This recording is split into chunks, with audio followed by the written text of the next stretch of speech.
What's up, amigos? Hey, welcome back to the Daily Dose. It's your boy Adam. Hey, we are moving along. We're at day number 305 today as we cruise through the entire Bible over the course of a year.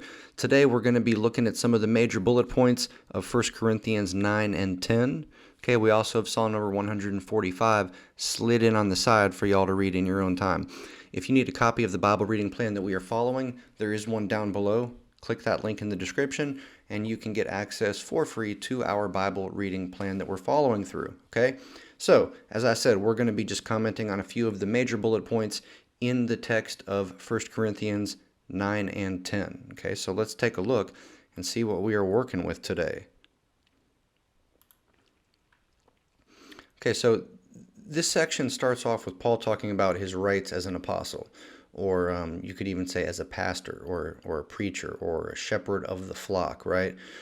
And here, in a nutshell, it seems what's going on here is that Paul is saying, look, it is right for a congregation to support their pastor, right? Because pastoring a flock can be, and oftentimes is, a full-time job, right? And Paul is saying that he did not necessarily do this.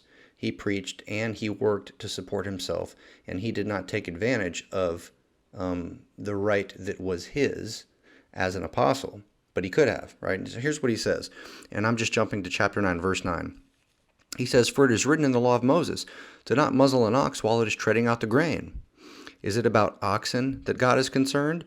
Surely he says this for us, doesn't he? Yes, this was written for us, because whoever plows and threshes should be able to do so in the hope of sharing in the harvest." Okay? "If we have sown spiritual seed among you, is it too much if we reap a material harvest from you?" Right? So in other words, if we as pastors have been spending our time and our energy and sacrificing time that we could have spent working and earning a living, right, doing something else, doing a trade or a craft or a profession, right? If we've been spending all of our time doing this, trying to benefit you spiritually, is it not right or appropriate for you to be benefiting us materially, right? Give us some food, give us some clothes, give us some shelter, give back for what we're giving to you, right? That seems to be what's going on here, okay? And then it says, if others have this right of support from you, shouldn't we have it all the more? But then Paul says, but we did not use this right. On the contrary, we put up with anything rather than hinder the gospel of Christ. So here Paul is saying, look, we could have said, hey, you guys need to feed us. We're feeding you spiritually. You guys need to tithe. You guys need to support the church. You guys need to support the mission. You guys need to help support us, right? Paul's saying, I could have said that, and rightfully so, but I didn't. In order to prevent anything from hindering the gospel and from offending you guys, if you would have taken it the wrong way, I supported myself, right? Me and Timothy and so on and so forth. From there, we go on to another section where Paul talks about his freedoms, okay? So he was talking about his rights before. Now he's talking about his freedoms. And he's saying, look, I'm free. I belong to no one. But even though I'm free, I make myself a slave to everyone, right? He says, to the Jews, I became like a Jew in order to win the Jews over. To those under the law, I became like one under the law, even though I myself am not under the law, so as to win those who are under the law. To the weak, I became weak, to win the weak. He says, I have become all things to all people, right? So that by all possible means I might save some. I do all this for the sake of the gospel, that I may share in its blessings.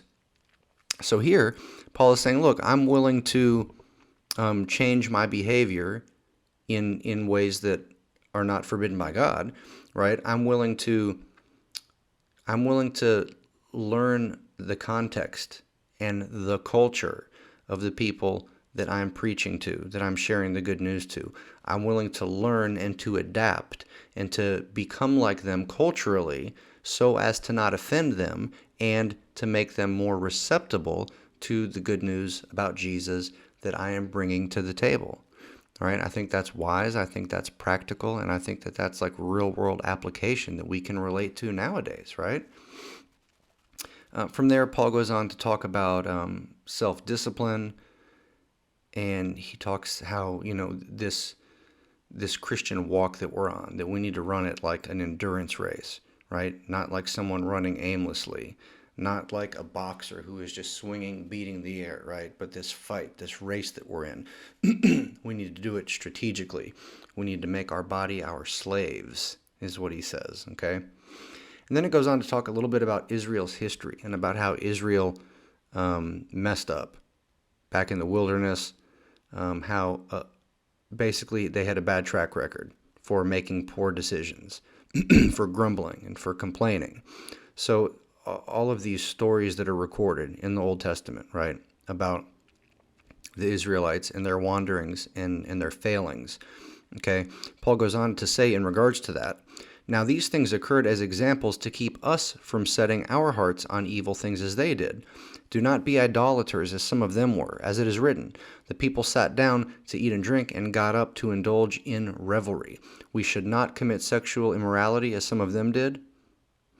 And in one day 23,000 of them died. We should not test Christ as some of them did and were killed by snakes. And do not grumble as some of them did and were killed by the destroying angel.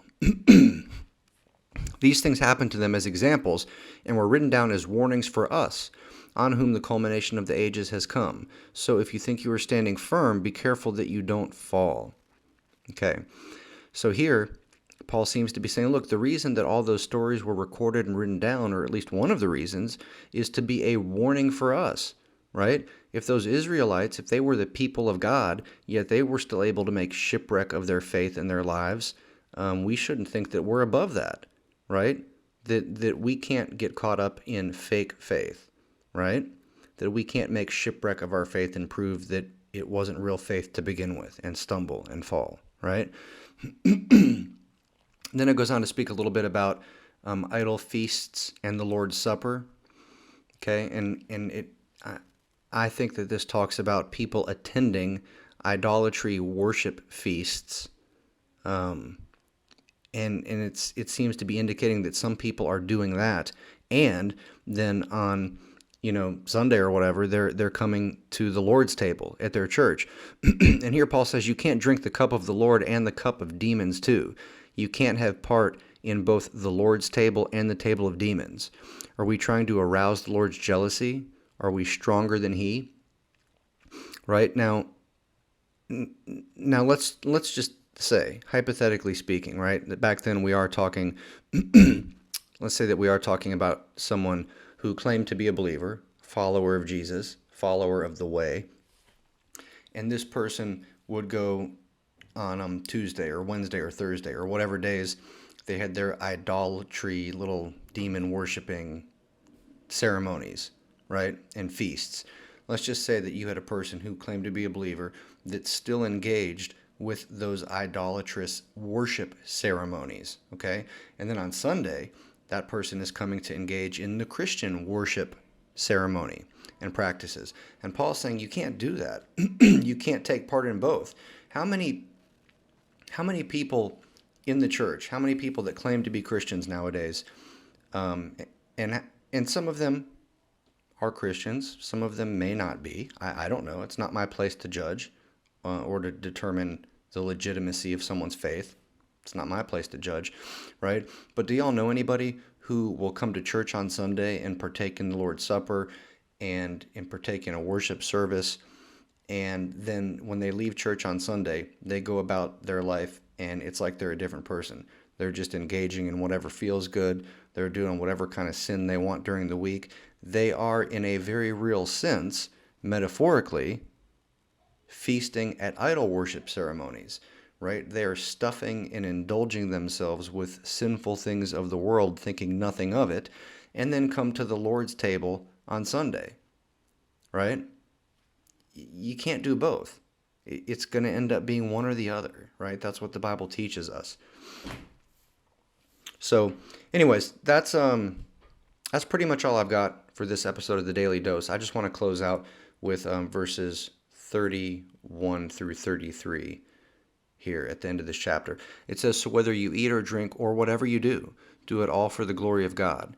Do not cause anyone to stumble, whether Jews, Greeks, or the church of God, even as I try to please everyone in every way. For I am not seeking my own good, but the good of many, so that they may be saved.